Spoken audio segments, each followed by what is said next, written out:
네, 반갑습니다. 이상민 작가입니다.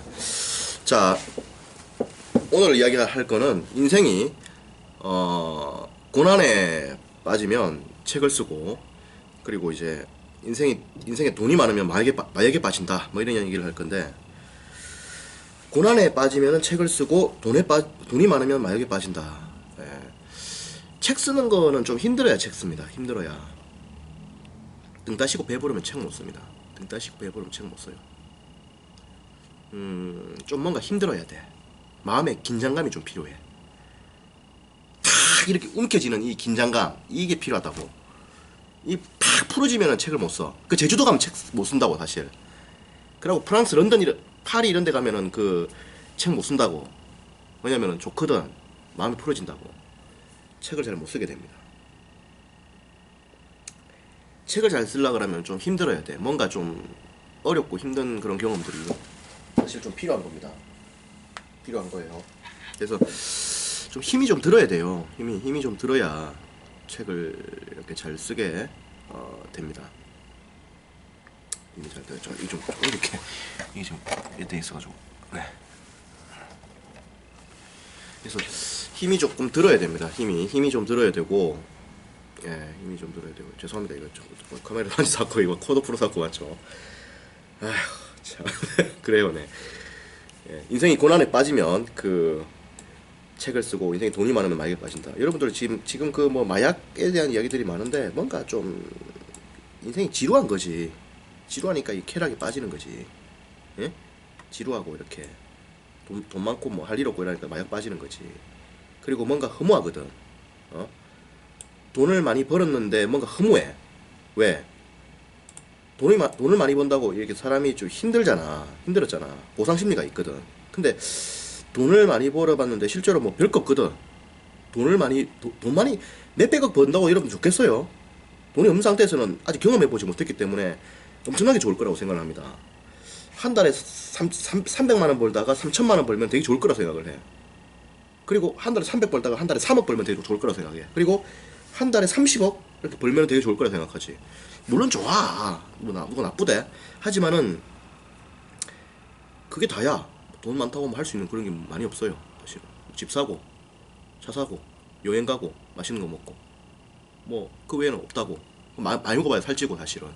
살찌면 또 우울하다고 사실은. 우울증 온다고. 그래서 운동해야 되고 맞지. 여러 가지 뭐 돈이 많다고 해서 반드시 좋고 이런 건 아닙니다. 적당하게 있으면 되지.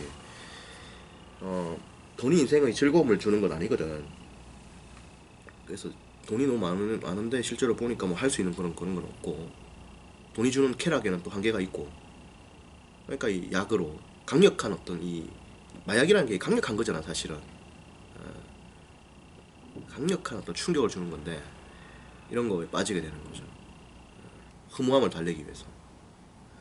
그래서 등 따시고 배부르니까 엉뚱한 짓 하는 거라고 봐야 됩니다 사실은. 그래서 여러분들 책 쓰는 것은 좀 이렇게 힘들으니까 책을 쓰는 거죠. 돌파를 해야 되고 고민을 하니까 하고, 그죠? 정약용, 귀한 가 있으니까 이 책을 쓰는 것이. 톰 피터스, 텍사스 맥킨지에서 해고되고 절박하니까 책을 쓴 거지. 그래서 세계 1등 컨설턴트가 된 거지. 정약용, 귀한 가서 책을 쓴 거지. 그래서 조선을 대표하는 그런 어떤 학자가 된 거지. 그런 거 아닙니까? 그죠? 뭔가 힘이 좀 들어야 돼. 이상민 작가, 힘이 든 거였잖아. 이상민 작가 힘이 든 거였잖아. 지방대를 졸업했다. 외모가 그렇게 뛰어나지 않다. 장동건하고 비교했을 때 너무 초라하다. 뭐 이런 거 아니야? 뭐 그렇다. 학벌도 없고 키도 작고 집안에 돈도 없단다. 뭐냐 이거 도대체. 이런 고민들. 뭐 책을 쓰게 되고 포텐이 터진 거지. 구본영 서강대 사학과를 나왔다. 평범한 직장 생활을 했다. 정리해고되었다. 뭐냐? 절박한 거지. 책을 쓰고 대한민국의 대가로 등장. 책을 쓰는 분들이 다 뭔가 사연이 있기 때문에 책을 쓰는 거지. 그냥 쓰는 분들이 잘 없다고 봐야 됩니다. 이렇게 뭔가 고난적 상황과 힘든 상황들이 있기 때문이죠. 그 결과 대가로 등장하게 되는 거죠. 위인으로 이렇게. 돈이 많아지더라도 초심을 잃지 않고 가는 게 중요합니다. 열심히 하고 원래대로의 생활을 계속해야 돼. 그래야 페이스를 잃지를 않아. 그래서 원래대로 계속 가야 돼요. 원래대로 계속 가야 되고 그렇습니다. 여러분들 힘든 상황이라면 책을 쓰십시오. 그리고 돈이 많다고 하더라도 절대 흔들리지 말고 마약이나 뭐 엉뚱한 생각을 하지 말고 가십시오. 건전하게 스트레스를 풀고 다스려야 됩니다. 명상을 한다든지 기도를 한다든지 여행을 간다든지 운동을 한다든지 연애를 한다든지 책을 본다든지 음악을 듣는다든지 이런 식으로 좀 건전하게 사람들과의 교제를 한다든지 등산을 한다든지 이런 식으로 약 먹고 이래갖고 안 돼. 사람들과 같이 어울리고 그리고 좀 베풀어야 되고 사실 한국 사회에서 그 베푼다는 말이 사실 쉬운 말은 아닌데 좀 베풀어야 돼. 그래야 사실 복이 돌아와. 나도 이게 사실 많은 공감을 하고 있고 많은 고민을 하고 있는 말인데 많이 이렇게 좀 돈도 좀 베풀어야 돼. 자기가 버는 돈의 한 20-30%만 자기 돈이라고 봐야 돼요. 20-30%만. 자기 수입이 1억이잖아. 그럼 한 2-3천만 원만 자기 돈이야. 나머지 돈은 누구 돈인데? 다른 사람 돈이야. 왜 그런데? 그렇게 돼 있어. 왜? 일단 10억을 벌었잖아. 10억을 벌었으면 1년에 10억 연봉이 10억이야. 10억이면 얼마야? 세금이 상당해. 세금 내야 돼. 그리고 이제 가족들 부양해야 되지. 그리고 뭐야? 친구들 만나면 돈을 많이 버니까 친구들한테 얻어먹을 거야, 될 거야. 사줘야 될 거 아니야. 친구 사주고 좀 힘든 사람 있다. 그러면은 뭐 경우에 따라서 학비도 좀 대주고 이렇게 할 수 있는 거 아니야. 그잖아. 이렇게 해주고. 그리고 뭐 봤는데 뭐 예를 들어서 뭐 강원도 이번에 산불 났다. 돈 몇천만 줄 수도 있는 거 아니야, 그지? 뭐 1억 줄 수도 있고. 뭐 이렇게 하다 보면 돈이 30% 남게 돼 있어. 그리고 이런 식으로 남을 좀 돕고 살아야 복이 돌아옵니다. 물론 뭐 여러분들 보고 그렇게 해란 말은 아니고 왜냐면은 지금 뭐 집도 없는 사람이 집도 없는 사람 보고 니 그렇게 해 이러면은 이건 미친놈이잖아. 사실은 집도 아예 없는 놈한테 불이어 돕기 해 이렇게 하면 미친 거잖아. 사실은 니 집부터 장만 해놓고 살궁리를 만들어 놓고 남을 도와야지. 돈 놓아야지. 그 살궁리 안 만들어 놓고 남 도움 어떻게 돼? 이 병신 아니야 이건 완전히. 이 파산하는 거 아니야.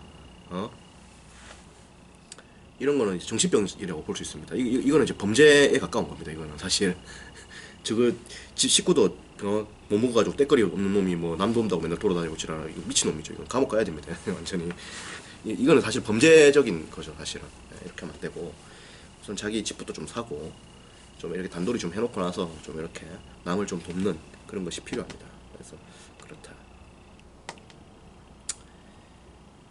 그래서 고난 힘든 일 있으시면 책 쓰시고 그리고 이제 돈이 많더라도 흔들리지 말고 가야 됩니다. 근데 이제 나는 이제 한편으로 이제 뭐 그 스포츠 선수나 그 다음에 이제 그 재벌들이 마약하는 거라든지 이런 것들을 그리고 재벌들 이번에 뭐 폭언하고 이렇잖아요. 이런 것들을 봤을 때 큰 틀에서 볼 때는 이제 이분들이 지금 비난을 많이 받는 거 아닙니까 사실. 마약이라든지 뭐 스포츠 선수 마라도나 마약 그 다음에 뭐 특정 재벌의 어떤 마약 혹은 뭐 특정 재벌의 어떤 그런 어떤 욕설과 갑질 뭐 이런 것들로 이제 뭐 말들이 많은 건데 비난이 많고 이런 건데 한편으로 나는 이해는 해. 무슨 말이냐면은 스트레스가 되게 많으니까 이제 한 거지. 스트레스가 되게 많으니까. 그리고 이제 스트레스가 또 되게 많고 하니까 그런 식으로 이제 표출이 된 거지. 그 밑에 사람들한테 늘 자기가 불쾌하고 힘드니까. 근데 그러면 이제 복이 안 와. 사실은 이해는 하는데 그렇게 하면 복이 안 온다고. 내가 이제 뭐 이런 거 저런 거 이제 갑질하는 거 이제 말도 한번 나도 이제 녹음 다운 받아서 들어봤는데 뭐 종근당 이런 분들, 종근당 그 CEO 이런 분들도 이제 갑질을 이렇게 말하는 거 내가 녹음한 거 한번 들어보기도 했는데 물론 뭐 욕설만 있는 그런 거는 빼고 이제 종근당 이런 것들은 이제 뭐 이런저런 말들도 좀 많잖아. 들어보면은 완전히 뭐 틀린 말만 하는 것도 아니에요. 들어보면은 그러니까 뭐 인격 모독적인 말이 좀 있긴 있지만은 그런 거는 좀 비난한다 하더라도 그 중에서도 좀 배울 점이 또 있다. 그런 걸 봤을 때 스트레스가 일단 기본적으로 많은 것이고 그런 거다. 한편으로는 이해가 되더라고. 한편으로는. 그러니까 회상이라고 하는 것은 회색이야. 회색이야. 어떤 사람은 저 사람이 악인이다. 저 사람이 선인이다 이게 아니라 악인에게도 선이 있고 선인에게도 악이 있으면 우리가 이해를 해야 돼. 세상은 그렇게 섞여져 있는 거야. 그래서 우리가 이 본질을 파악하기가 쉽지가 않은 거야. 그래서 우리가 세상을 살아가기가 쉽지가 않다고. 뭐가 뭔지 잘 모르겠어. 회색이거든. 본질이 회색이거든. 세상의 본질은 회색이거든. 회색이거든. 뭔가 섞여 있거든. 뭔가 섞여 있거든. 이게 합법인가? 이게 불법인가? 경계선에 있는 거야. 이상하다. 이런 것들이 많이 있는 거지. 이런 것들을 좀 보고 우리가 이게 구분할 수 있는 힘이 좀 필요한데요. 그렇습니다. 그래서 뭐 마약에 빠지고 이런 분들도 뭐 한편으로 이해는 좀 되긴 됩니다. 갑질 이런 분들도. 그래서 우리가 이제 그런 것들을 봤을 때 무작정 이렇게 비난하고 끝낼 것이 아니라 그런 것들이 우리가 왜 일어나는지를 이렇게 보고 내가 이제 왜 일어나는지 보고 그리고 그런 것들을 이제 막기 위해서는 어떻게 해야 될 것이고 그리고 그 안에서도 우리가 배울 점은 뭐고 이런 것들을 고민하면서 그 다음을 준비해 나가야 됩니다. 욕만 막 하고 열 올리고 끝내버리는 것이 아쉬운 거죠. 이렇게 하면 안 되죠. 그리고 그렇게 해서 그 사람을 비난하는 것이 아니라 거기서 끝내면 안 되고 그 사람을 다시 돌려가지고 그 사람의 재능과 능력들을 사회를 위해서 쓸 수 있도록 만들어줘야 됩니다. 그래야 많은 사람들이 혜택을 보는 거지. 그잖아. 그래서 세상을 굉장히 입체적으로 좀 볼 필요가 있어요. 어쨌든 그렇다. 그리고 힘든 상황에 있는 분들 같은 경우에는 책을 굉장히 좀 이렇게 잘 써야 됩니다. 잘 써야 되고 돌파를 하기 위해서 많은 시도를 해봐야 돼요. 그 힘든 상황에 있는 분들이 참 성공하기가 힘듭니다. 왜냐면 마음이 삐뚤어져 있는 경우들이 많아요. 피해의식이 많고 열등감이 많고 사람들을 불신하고 이런 것들이 많습니다. 그렇기 때문에 성공이 되게 힘듭니다. 되게 힘들어요. 그래서 그런 마음을 잘 극복하는 것이 상당히 중요하고 그래서 사실은 부자가 되려면 부자의 마인드부터 갖춰야 됩니다. 그래서 성공을 하면 성공하는 사람의 그런 마인드부터 갖춰야 되고 그래서 눈에 보이지 않지만 분명히 존재하는 것이거든. 그걸 믿어야 돼. 믿고 가야 되는 거거든. 이거 이렇게 탁 하면 된다는 걸 딱 보고 가야 되거든. 근데 실제로 안 보이니까 못해. 안 해, 사람들이. 근데 그거를 볼 수 있는 힘이 필요해. 아, 이렇게 하면은 이렇게 되겠구나. 이런 거. 이런 걸 보고 다 가야 되거든, 사실은. 그리고 자기가 이렇게 가면서 좀 느껴야 돼. 아, 이게 지금 이렇게 되고 있구나. 이런 걸 느끼면서 이렇게 확 이렇게 가가지고 목표를 얻고 꿈을 성취를 하고 나가야 되거든. 우리가 사람들이 이제 그 핸드폰으로 전화를 합니다. 전화를 할 때는 이제 눈에 보이지가 않아요, 전파가. 그래서 예를 들어서 누구랑 전화를 하는데 서울에서 부산에 통화하는데 연결된 건 아무것도 없어. 근데 하지만 전파가 있다는 것과 번호를 눌리면 통화가 될 수 있다는 믿음이 있기 때문에 전화를 걸고 통화를 하는 겁니다. 실제로 그렇게 되고. 근데 눈에 보이는 건 아무것도 없어. 근데 우리가 그걸 믿기 때문에 그렇게 통화를 하는 거지. 목표도 마찬가지야. 목표도 뭐 연결된 건 아무것도 없어. 하지만 분명히 눈에 보이지 않지만 전파라든지 이런 것들이 연결돼 있거든. 인과 구조가 연결돼 있거든. 이런 것들을 정확히 보고 믿고 번호를 누르고 전화를 걸어야 된다고. 걸어가지고 그 목표를 이루어가지고 지도자의 위치로 올라서야 된다고. 그런 게 필요하단 말이야. 그게 성공 마인드라고. 그게 바로 그게 부자 마인드라고. 그런 마인드를 갖춰야 한다고. 그런 마인드를 갖추고 그런 트레이닝도 좀 해줘야 한다고. 그래서 사실 그런 것들도 좀 필요하고 그런 마인드들도 그래요. 그래서 사실은 성공이라고 하는 건 종합예술인데 그래. 우선은 여러분들이 이제 고난 안에 있는 분들은 자기 자신을 잘 다듬어가지고 정신을 가다듬어가지고 책을 쓰시고 그리고 이제 성공하신 분들은 다른 길로 가지 않도록 마음을 잘 이렇게 다스려야 됩니다. 다 이해는 합니다. 다 이해는 하고 다 합니다. 예, 마약 하시는 분들도 나는 이해를 다 해요. 다 하고 갑질 폭언하신 분들도 이야기를 아주 찬찬히 들어보니까 뭐 비난을 받을만 하지만 100%다 비난받을 내용은 또 아니야. 들어보면 뼈가 있는 내용도 있다고. 도움될 만한 내용도 있다고. 그런 건 좀 세게 들어야 된다고 사실은. 욕만 하지 말고 1년에 1조원씩 이렇게 매출 내는 사람이 그 말을 들어보고 이게 틀린 말이면 틀리다라고 이야기하고 맞으면 맞다라고 이야기를 해줘야지. 엉뚱하게 다 틀리다 이렇게 하면 안 된다고. 그럼 나라가 망한다고. 그렇게 가면은 배울 점은 배우고 이렇게 해가지고 국력을 강하게 해가지고 국민 모두가 잘 사는 구조로 가야 되지. 뭐냐 말이야 이게. 마녀 사냥식으로 이러면 안 된다고. 아무튼 그래요. 할 말이 많고 어쨌든 그래. 여기까지 이야기하고 또 이야기를 하도록 하죠. 내가 오늘 몸 상태가 안 좋기 때문에 이야기를 오랫동안 못하겠습니다. 여기까지 하고 또 이야기를 하겠습니다.